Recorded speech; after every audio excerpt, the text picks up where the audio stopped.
Enviado especial, grabación junio 7, emisión junio 10, productor Hernán Estrada, BTR Gravi, tema la colonización.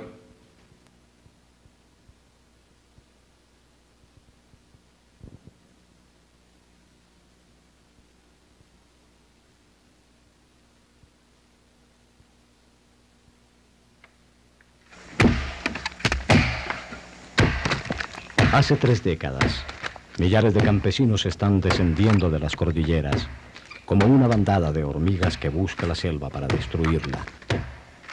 Acorralados en diminutas parcelas, dejan la zona andina con la ilusión de abrir extensas fincas, pues sus familias se multiplican vertiginosamente.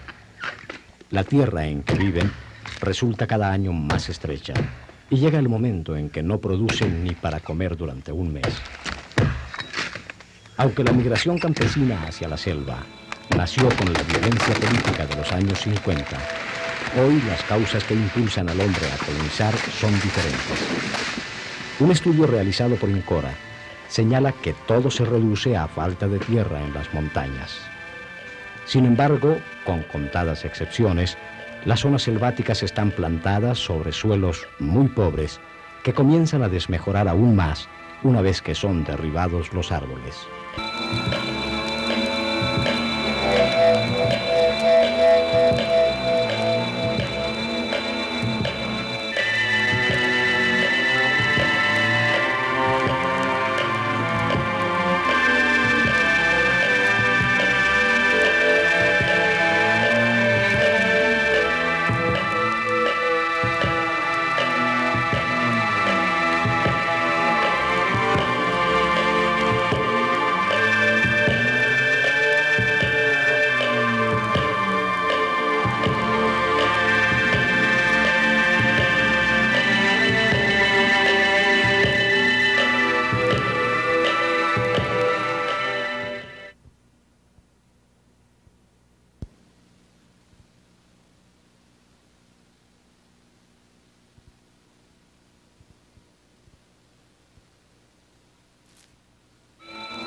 Las selvas cubren cerca de la mitad del territorio nacional. En la vertiente amazónica, en el Chocó, en las costas del Pacífico o en Santander del Norte, se hallan miles de millones de hectáreas cubiertas totalmente por vegetación. En el sur del país, un avión puede volar durante medio día sin salir de aquel mar de árboles cuyas copas se apretujan tanto que impiden el paso de los rayos del sol. El colombiano, que generalmente no ha salido de los Andes, cree que se trata de regiones tan fértiles como el Valle del Cauca o la Sabana de Bogotá. En el país existe la errada imagen de que es posible transformar las selvas en campos de labranza.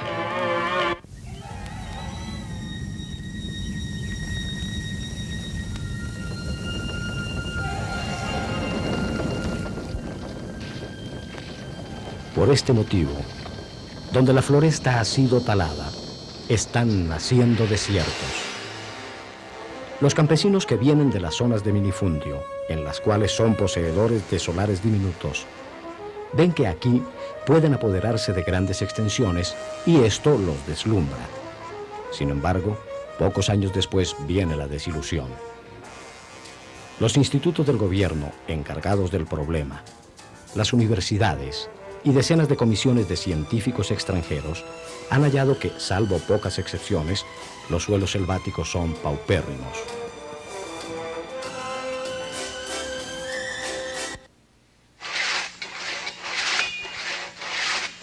La extracción de maderas es también un espejismo. Primero, porque en Colombia todas las colonizaciones son espontáneas. Es decir, que los hombres se marchan a la selva sin que nadie los llame, o sin que el Estado haya podido planificar el nacimiento de pueblos, hospitales o escuelas. Por este motivo, las vías de comunicación por donde podrían salir estos productos son construidas muchos años después de que la selva ha sido arrasada. En segundo lugar, tanto las empresas madereras del sector privado como el mismo Estado colombiano encontraron que nuestras selvas son pobres en maderas industriales. Tomaron como muestra las mejores zonas y hallaron que allí solo hay, por cada hectárea, 5 árboles utilizables en la industria.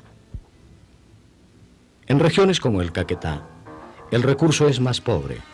Pese a todo esto, el Ministerio de Agricultura estableció el año pasado que la colonización había arrasado en todo el país 20 millones de hectáreas que antes estaban cubiertas por árboles.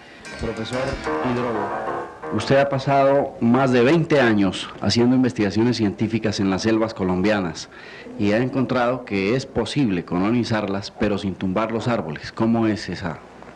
Sí, don Germán, es más que posible, según hemos podido comprobar con los últimos estudios ecológicos.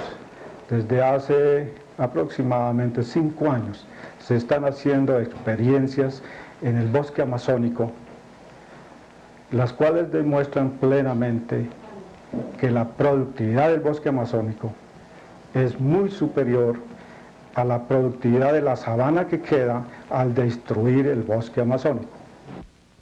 Tradicionalmente la colonización se ha adelantado sobre la base de que se van a establecer explotaciones agropecuarias en las zonas ocupadas por los colonos.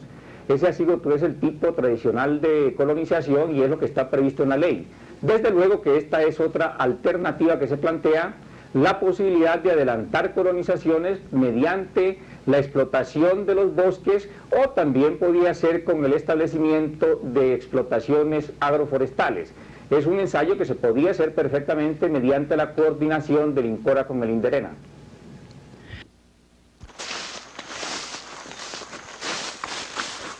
Aquí, para solucionar la pobreza de la tierra, los árboles se nutren transformando el calor del sol con sus hojas o haciendo asociaciones con animales y hongos, mediante las cuales se procuran el alimento que no consiguen las raíces.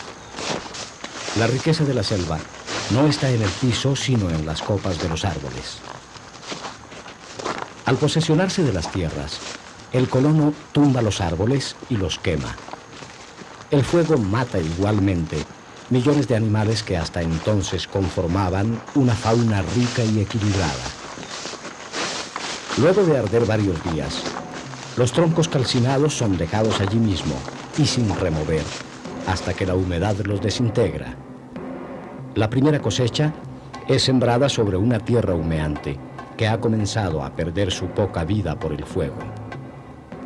Se ha logrado establecer que en parte de las zonas de colonización, los hombres se ven obligados a abandonar sus fincas después de los primeros años de trabajo, porque la tierra deja de producir.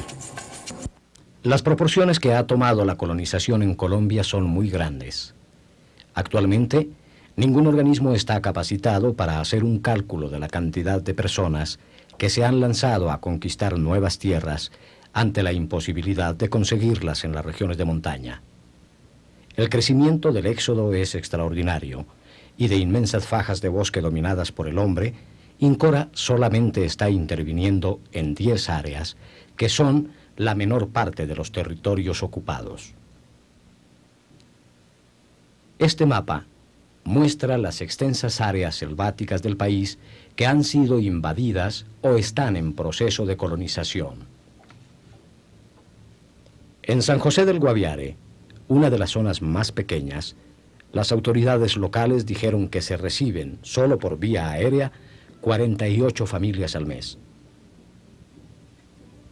No hay estadísticas de las que arriban por tierra y por río, que, según los mismos funcionarios, constituyen la inmensa mayoría. En San José, el éxodo es tal que cada día el puerto adquiere mayor movimiento. Allí, cada mes que pasa, las actividades duplican o triplican las de 4 semanas anteriores. Pero, de otra parte, el DANE predice un aumento del desempleo en el campo para los próximos años, lo que indica que la colonización crecerá todavía más.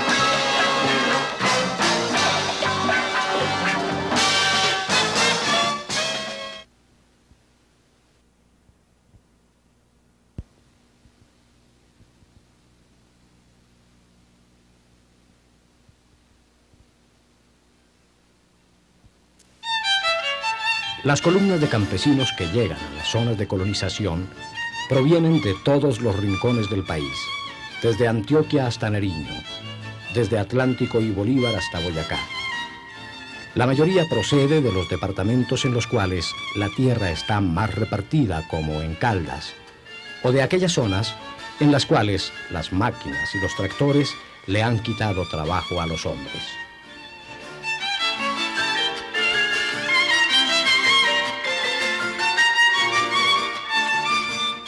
Se trata de campesinos desposeídos que, sin abandonar totalmente sus costumbres, tan diferentes de un lugar a otro, adquieren aquí una nueva cultura a fuerza de tratar de dominar este medio salvaje.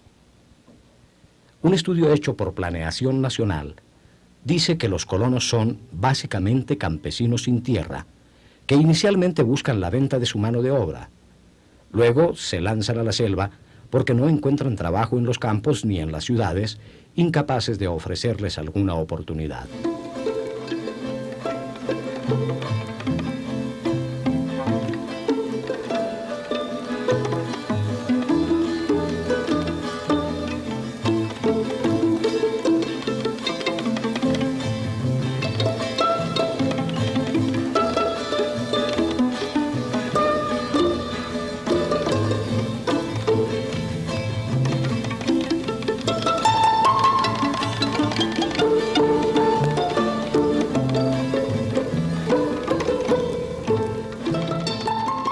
Estas gentes, el primer flagelo es el clima. Después, el hambre, porque deben comenzar a trabajar comiendo muy poco. Solo un año después de llegar, recogen las primeras cosechas, de las cuales aprovechan solo una parte.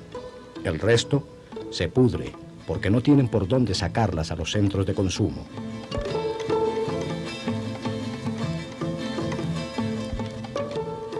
En la zona de El Retorno, en Vaupés, no hay un solo fundo en el cual no se encuentre por lo menos una tumba. Allí están los padres, los hermanos o los hijos de los colonos que murieron de enfermedades en una selva contra la cual no tenían ninguna defensa. La guerra del colono contra el bosque es heroica. Todos ellos llegan aquí con un hacha, una caja de fósforos para quemar y un batallón de hijos. Para poder sobrevivir, deben comenzar por aprender a utilizar los elementos que les ofrece la selva, a fabricar ciertos artefactos de madera, utilizando parte de los troncos que se escapan de la candela. Con algunas plantas intentan curarse de los virus que los atacan cada día.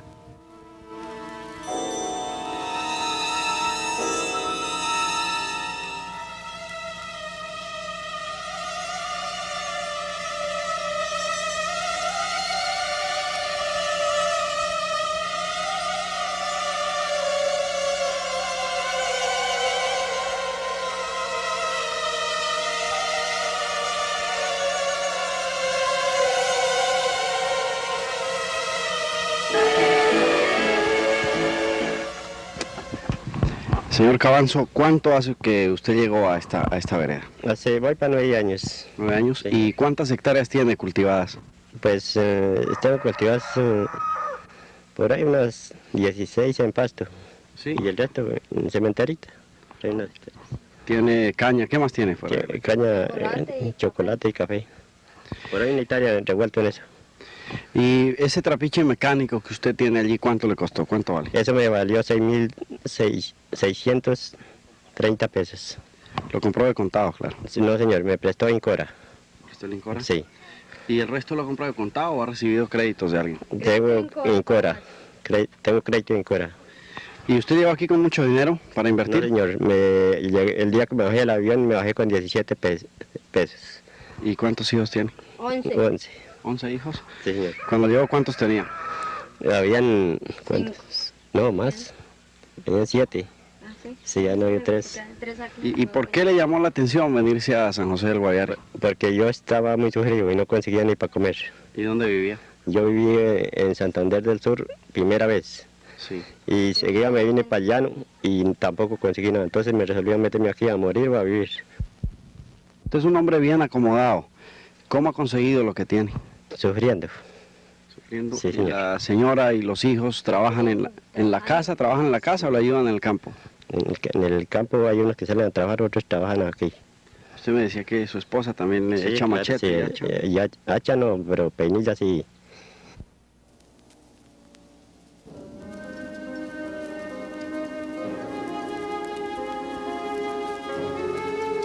El medio altamente húmedo y lluvioso de estas áreas favorece la aparición y propagación de enfermedades que encuentran un terreno propicio por el bajo nivel nutricional, la poca higiene, la vivienda y los recursos médicos carentes.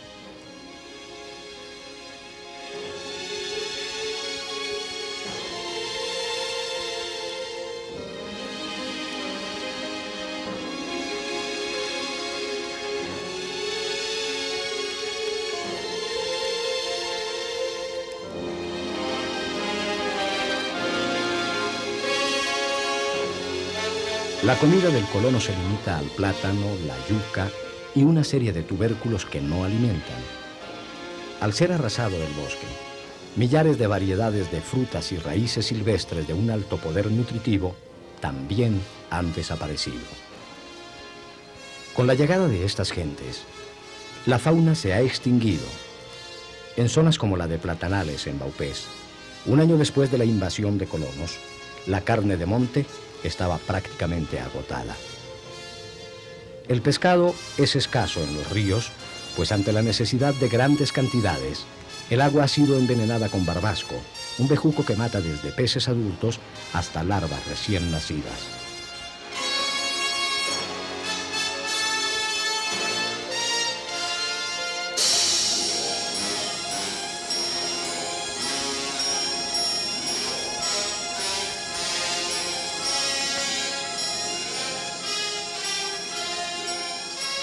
Don Ignacio Rojas es el líder de una amplísima región de colonización en San José del Guaviare. Don Ignacio, ¿cuánto hace que usted llegó a esta zona? Hace 10 años llegué. Y usted se fundó aquí en esa época, ¿cuánto quedaba del pueblo de camino? Cuando en ese entonces era por unas cochas de barro y quedábamos a 7 horas de San José del Guaviare. Hoy, ¿cuánto tiene usted montado en ganadería, en cultivos? Hoy tengo 2 fincas, una de 200 hectáreas y otra de 70, y tengo por ahí unas 120 reses. Nosotros durante este viaje hemos visto muchos problemas de salud, pero usted opina que cuando llegó se moría menos gente que ahora.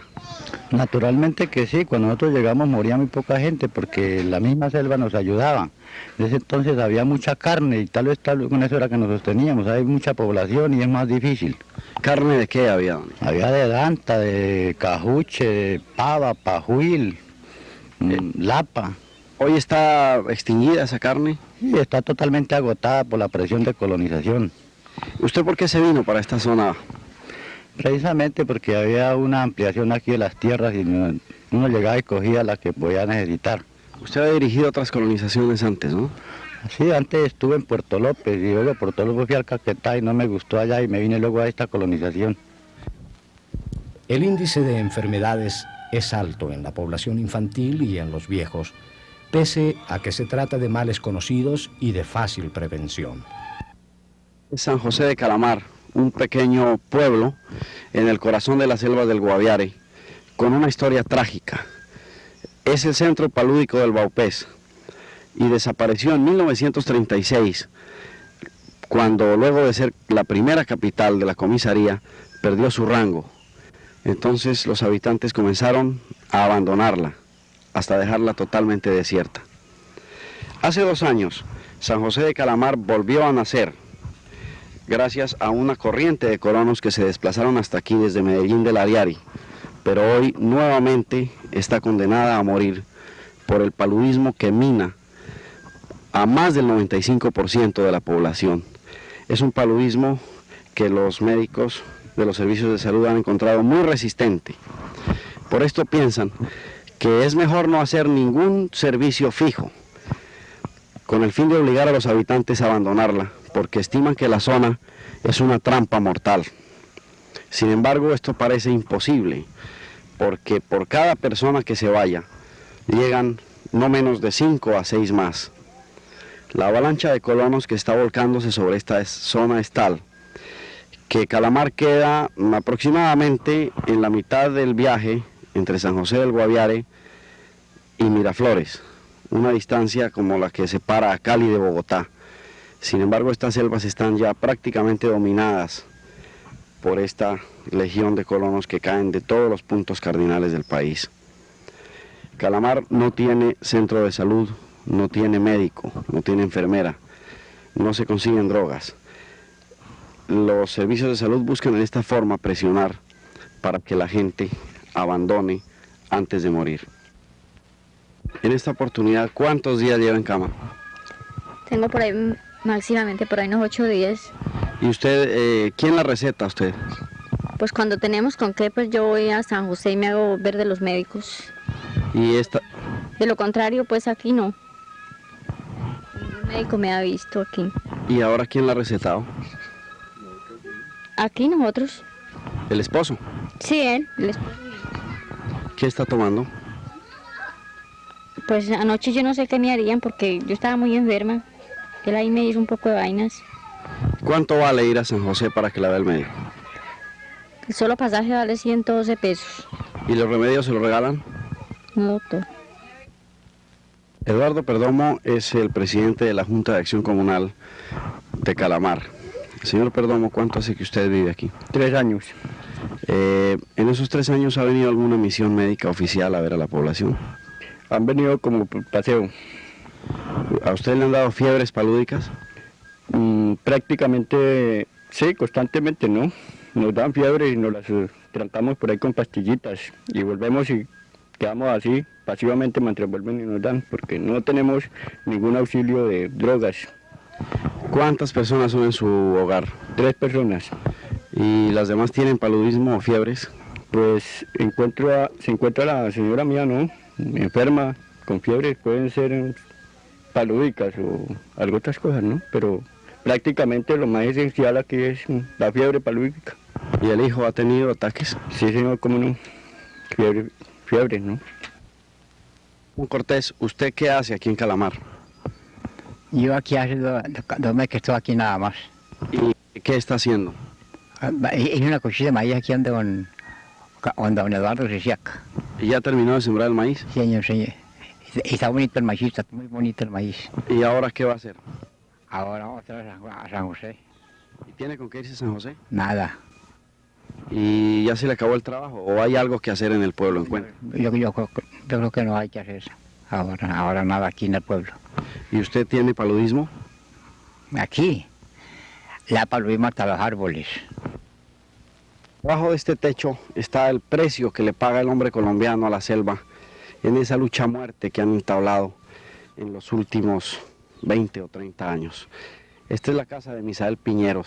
Estamos en una vereda, muchas horas a caballo, después del último centro urbano que dejamos atrás esta madrugada. Misael, ven. Misael, detrás de esas paredes, ¿cuántos de sus hermanos están enfermos de paludismo? ¿Cuántos? 4. ¿4? Sí, señor. ¿Y tu mamá? ¿Tu mamá dónde está? Ella murió. ¿Cuánto hace que murió? Por ahí 2 meses. ¿De qué murió? De paludismo. ¿Y tu papá dónde está? Está poniendo ese vitamina. ¿Qué está haciendo allá? Mandando a aplicar un suero. ¿Un suero? ¿Para qué? Para el paludismo. ¿Y sus hermanas cuánto hace que están en la cama? Por ahí 1 mes. ¿Y usted tiene paludismo? No, señora. Rosario es la hermana de Misael. Sí, señor. ¿Cuántos años tiene usted, Rosario? Voy a cumplir ahorita en diciembre, voy a cumplir 14 años. ¿Y cuánto tiempo hace que está acostada en esa cama? Hace 1 mes. Y el niño que está en la cama del lado de acá, que está muy flaco, ¿qué enfermedad tiene? Tiene un ataque que llaman epilepsia. ¿Y a ustedes le han dado remedios? Sí, señor. ¿Y quién se los ha dado? Me lo han traído de San José. ¿Quién? Un papacito. ¿Y qué siente usted, Rosario? Siento un desaliento y un ataque al corazón.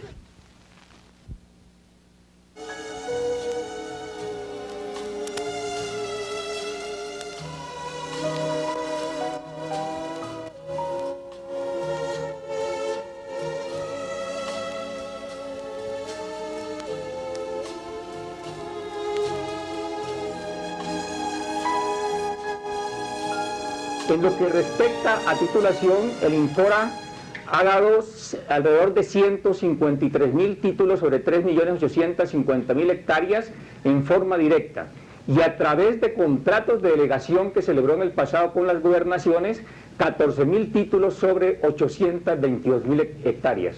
Ahora, en los programas integrales de colonización se han dado alrededor de 24.000 títulos sobre un total de 1.247.000 hectáreas. Además, dentro del criterio integral o de servicios integrales a la colonización, se han construido 53 escuelas, 4 puestos de salud, 2 hospitales, una granja escuela, una concentración rural, se han construido 718 kilómetros de vías y además se han dado créditos por valor de 473 millones de pesos.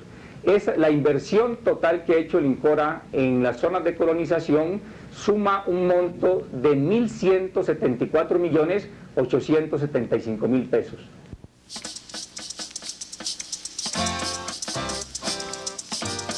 Una de las preocupaciones de las autoridades ha sido la construcción de escuelas en estas zonas. En Baupés, por ejemplo, hay más de 90 centros estudiantiles, pero pese a esto, no parece hallarse una solución total al problema por las condiciones del área. Está comenzando el invierno en una forma muy fuerte en todo el oriente y el sur del país. En esta escuela que pertenece a la Vereda del Triunfo, en una zona selvática de San José, esta mañana un aguacero de las 6 a las 9 de la mañana azotó la región. Profesor, de los 26 niños que estudian aquí, ¿cuántos vinieron a clase por ese motivo? Solamente 8. 8. ¿Hay algún otro motivo por el cual fallen ellos? Actualmente los 28 matriculados solamente asisten 16 debido a las grandes enfermedades que padece la población infantil. ¿Usted cree, profesor, que hay un más bajo rendimiento que en cualquier otra zona aquí? Lógicamente, debido a las grandes enfermedades que sufre la población escolar, el rendimiento es mínimo y el proceso de aprendizaje se hace cada vez más difícil. ¿Pero ahí fuera de las enfermedades alguna otra causa, como la alimentación? Sí, indudablemente la alimentación de estas regiones se reduce únicamente a la yuca y el plátano, las 3 comidas. Por ese motivo no es posible entonces forzar al alumno, ¿no? Lógicamente que sí. ¿El niño que vive más cerca de esta escuela, a cuánto está? A 2 horas de distancia. ¿A pie? A pie, sí.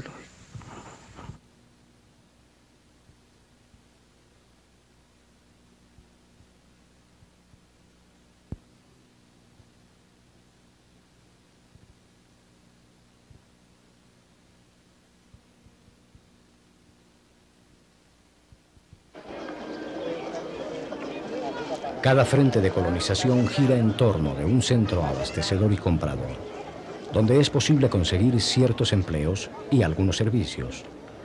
Estos poblados surgen desorganizadamente y como apoyo cercano a las parcelas. En ellos se expande especialmente el comercio. Como aquí las exigencias son cada vez mayores, los problemas se agravan al ritmo que la invasión crece y crece. Entonces, las soluciones se alejan de las posibilidades del Estado.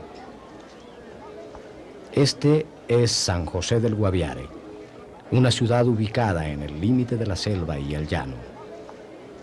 Hace 10 años, aquí había solo 16 ranchos de paja en medio de una manigua tupida y aparentemente invulnerable. Hoy, San José tiene 10.000 habitantes en el casco urbano y algo más de 50.000 en las áreas campesinas que lo circundan.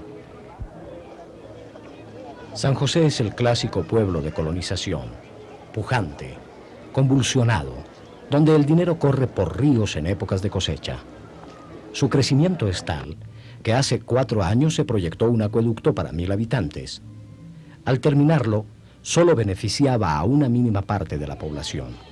Todos los cálculos de expansión se quedaron cortos ante la avalancha.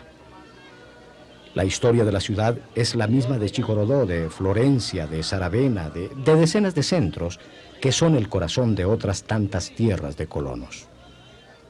En este lugar se han reunido gentes honradas y trabajadoras que están construyendo un nuevo país al precio de sus propias vidas. Aquí tiene su trono el comerciante, que trae los artículos del interior pagando altos costos de transporte. pero en la mayoría de los casos los venden mucho más caros de lo que podría cobrar. El campesino debe pagar los precios que se le fijen inconsulta y anárquicamente. Como en este tipo de regiones, al lado del colono florecen el vendedor de específicos, el curandero y una nube de catequizadores venidos de diferentes partes del continente para enriquecerse, el trabajador, por su ignorancia, irradia una fuente de ingresos incalculable para esta clase de personas. El Guaviare no escapa al resto de sus ciudades hermanas. En él, el consumo de licores es uno de los más altos del país. Se calcula que aquí las gentes beben, proporcionalmente al número de habitantes, más cerveza que en cualquiera de las capitales colombianas.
Un funcionario dice que el colono está dispuesto a defender su tierra a costa de la propia vida, porque el precio que le ha costado conseguirla es acaso uno de los más caros del mundo.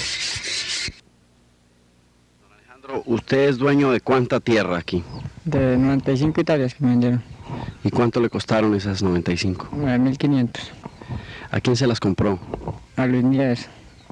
¿Y Luis Nieves las había... ¿Se había fundado antes o se había comprado? La había comprado en los pies porras. Bueno, ¿y usted tiene papeles de esta tierra? No, señor. ¿Y usted sabe cómo se hacen los papeles que digan que usted es dueño? No, señor. ¿Y si cree que se los van a hacer? ¿Quién sabe? Pues, sí. El hombre que dame un documento, pero quién sabe cómo será que me lo va a hacer. Yo ya le pagué todo a él. ¿Y para conseguir esos 9.500 pesos, usted qué hizo? Trabajar. ¿En dónde? ¿Aquí? Aquí en el Baupese. ¿Cuánto se ganaba al día? No, hay una cosechita que eché yo el año pasado. El futuro de las zonas de colonos no está en la agricultura, sino en la ganadería. Pero por ahora, estas gentes carecen de dinero para inversiones tan altas.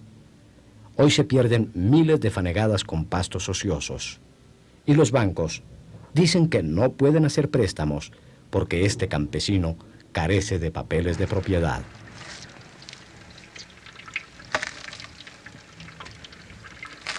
A medida que transcurren los años, en estos lugares puede apreciarse un aparente progreso económico del trabajador. Estos llegan como cazadores, aserradores o peones de los demás. Una vez que consiguen ahorrar, se internan en la selva y toman posesión de sus propios terrenos. Más o menos a los 5 años, comienza a vislumbrarse el progreso, reflejado en algunos animales domésticos y en herramientas cada vez menos rústicas. Los elementos de uso, como el trapiche, son un índice del nivel económico de cada familia. A pesar de que hay grandes extensiones abiertas, aquí la caña de azúcar es cultivada en cantidades pequeñas. No hay ningún desarrollo industrial, y este recurso es utilizado para hacer miel y panela en pequeñas cantidades destinadas al consumo familiar. El caso de la caña refleja parte de los problemas del nuevo propietario, enterrado en zonas que de la noche a la mañana irrumpieron en la economía nacional.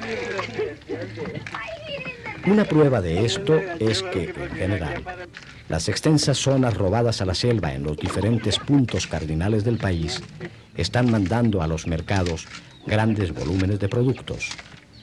Pese a la complejidad para redondear estadísticas en este campo, el libro La colonización en Colombia, publicado por la Reforma Agraria en 1973, cita un ejemplo. El 85% de la producción nacional de banano proviene de zonas de colonización. Pero de otro lado, el gobierno, preocupado por la destrucción de las selvas como reservas forestales para el futuro, tiene hoy un punto de vista muy concreto. El director de la División de Producción Agrícola de Planeación Nacional dice que fue descartada la colonización como medio de producción. Ese mismo funcionario señala que, por este motivo, en los 2 últimos años, el Estado no ha asumido una política definida al respecto. Marta Duque y Alcides Gómez, técnicos agropecuarios del mismo despacho, escriben en un documento oficial del gobierno, publicado en 1964, que es una paradoja que a pesar de tantos años de colonización en Colombia, se sepa tan poco de ella.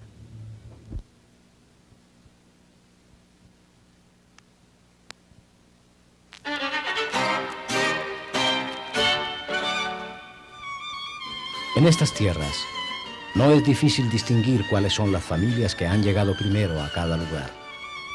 La tenencia de algunas reses significa que han traspasado ya la barrera de la miseria, que están tratando de dejar de lado la agricultura y emprenden la etapa de la ganadería, aunque en condiciones de muy relativa prosperidad por la escasez de préstamos.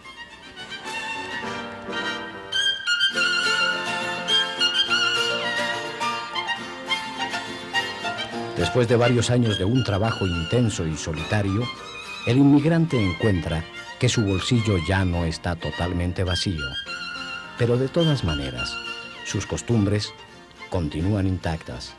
Siguen viviendo en las mismas condiciones de higiene, desnutrición y hasta cierto punto de abandono que tenían al llegar. Para la mayoría, la riqueza de las áreas de colonización es un espejismo. Una nube de comerciantes que se ubica al lado del campesino es la que se queda con todo. Aquí hay mucho dinero para el intermediario.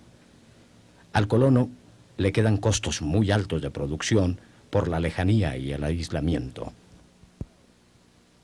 Usted está preocupado, como toda la comunidad, por el problema de créditos y el problema bancario. ¿Cuál es ese? Me decía. Sí, realmente hoy por la gran colonización que hay tan extensiva, aproximadamente unas 7.000 familias, no es justo que la Caja Agraria solamente vaya a ocupar ese puesto, ¿no? Se hace necesario la entrada de otros bancos, ya que aquí todo tiende a ser ganadero y la Caja no puede cubrir cuando quiera todas esas necesidades. ¿Ustedes pagan impuestos o el impuesto de ustedes es la distancia? El impuesto más caro que pagamos nosotros es el de la distancia, porque lo que compramos lo compramos muy caro y lo que vendemos lo vendemos muy barato. Ajá. ¿Cuánto, los colonos que están más lejos, a cuánta distancia se hallan de San José para sacar su cosecha? Pues hay colonos que gastan más de un día para sacar su cosecha, vale los 100, 120 pesos. Otros no pueden sembrar porque no les paga la sacada. ¿Cuántas toneladas da esta región al año en las cosechas? Pues yo más o menos creo que si la caja y el IDEMA compró aproximadamente 80.000 toneladas y compraría el 30%, entonces serían 8 por 4, 32, más o menos unas 400.000 toneladas dio esto. ¿40.000 o 400? 400.000 toneladas. Don Miguel, estas 50 hectáreas de selva, ¿cómo las compró usted? A trabajo. ¿En efectivo o cambió trabajo por...? A puro trabajo. ¿Cómo hizo?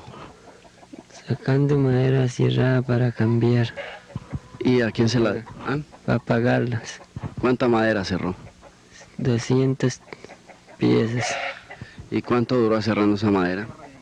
Por ahí como un mes. Bueno, ¿y ahora qué sembró este año? Sembré Maíz y arroz. En la cosecha del año pasado, ¿cuánto maíz sacó usted de la finca? Por ahí unas 10 cargas. ¿Y cuánto se ganó? Por ahí unos 5.000 pesos. ¿Es todo lo que se ganó en el año? Por ahí, sí. ¿Y usted para sacar esa cosecha tuvo que alquilar una mula? ¿O varias? Varias.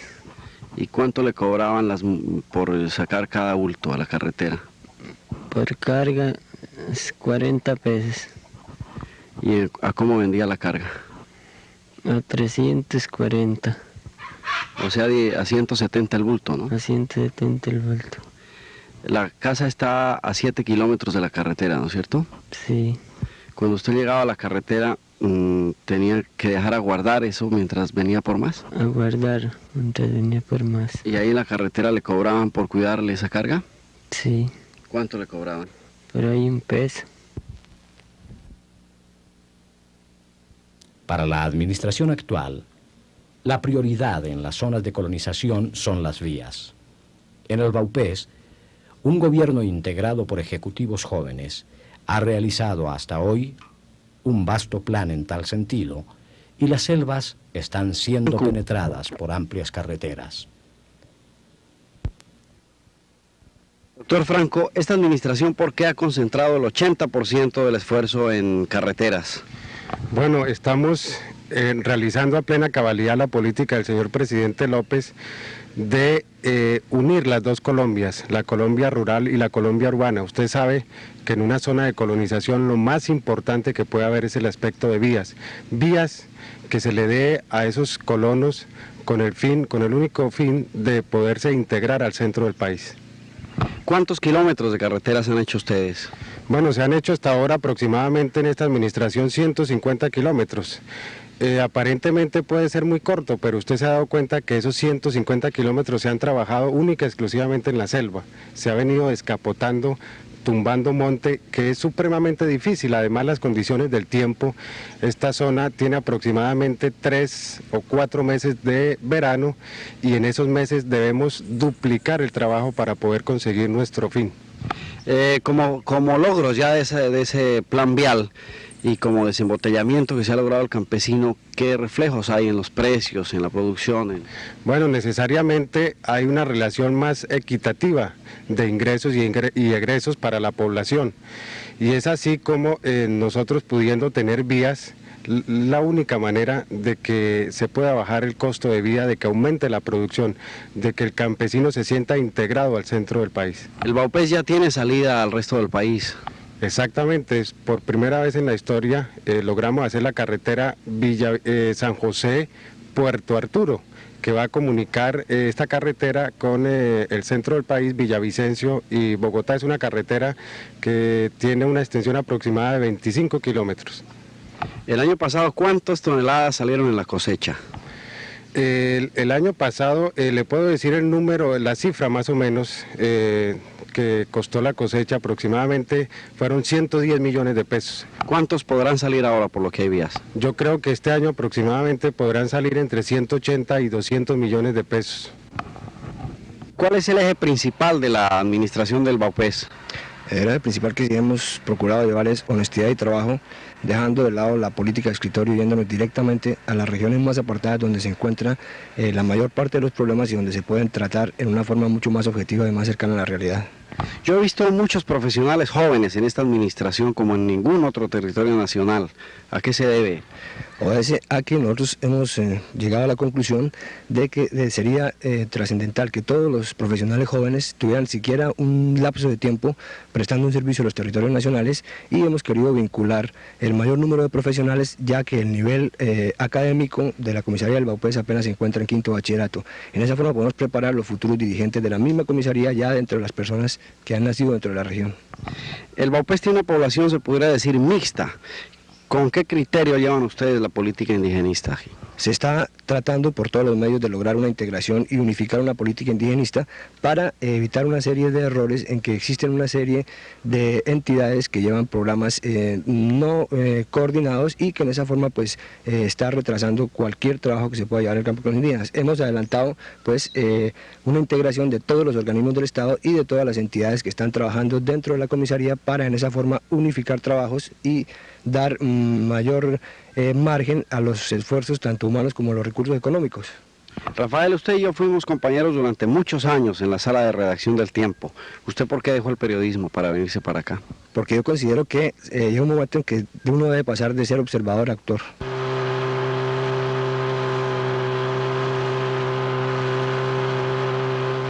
En la zona del Guayabero, no lejos de la Sierra de la Macarena, este inmenso cañón tiene aisladas a más de 300 familias que se trasladaron a pie por plena selva desde el Huila.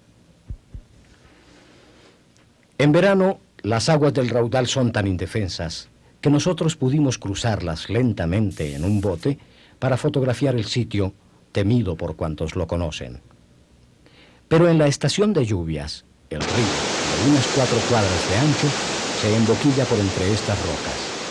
El paso más peligroso es el de Angostura, que no tiene más de 15 metros entre orilla y orilla.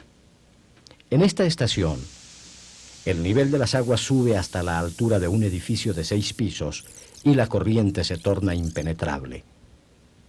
No obstante, los colonos se arriesgan a atravesarla ante la inminencia de que sus cosechas se pudran antes de salir al mercado. Centenares de ellos han muerto en este paso.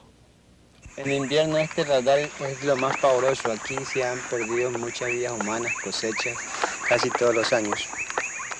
¿Cuántas, en los 10 años que usted lleva en la zona, cuántas personas cree que han muerto aquí? Aproximadamente, sin exagerar, por ahí unas 500 personas. Ahí en esa zona, ¿no? En esa zona. ¿Por qué motivo?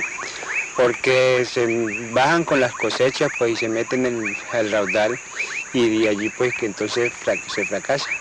El agua hace muchos remolinos. Unos remolinos, una olla donde ha tragado embarcaciones por ahí de embarcaciones de 18, 20 metros.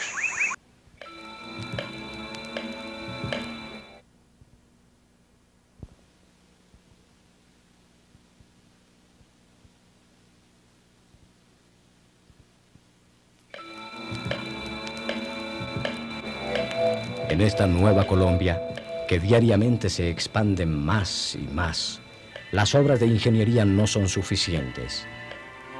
El colono necesita ayuda y orientación. Debe hacérsele comprender que la naturaleza no hizo selvas para que fueran destruidas por la mano del hombre.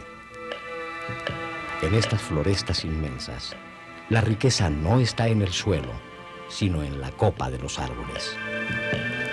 Hasta hoy, el balance más preciso de la colonización en tierras amazónicas es que el hacha acaba con todo. Pero en esa lucha también se acaba el hombre.